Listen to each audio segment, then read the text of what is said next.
Hey everyone, welcome back to our channel. In today's video, I'll show you guys how to hide your LinkedIn profile temporarily. So let's get started. First, open LinkedIn app on your mobile device, then tap on your profile picture on the top left corner of your screen. Now scroll and select Settings. This is where all your privacy controls live. Next, tap on the visibility section right here. Here you can adjust who can see your profile and activity. Look for the option called Profile Visibility of LinkedIn or Visibility to Others.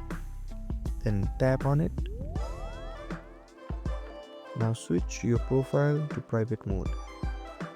This makes your profile invisible to others while still allowing you to browse LinkedIn. You can switch back to public anytime. Now you know how to hide LinkedIn profile temporarily. If this video helped you, don't forget to like, share and subscribe, or comment down below if there is anything else I can help you guys with. Thank you so much and I'll see you guys next time.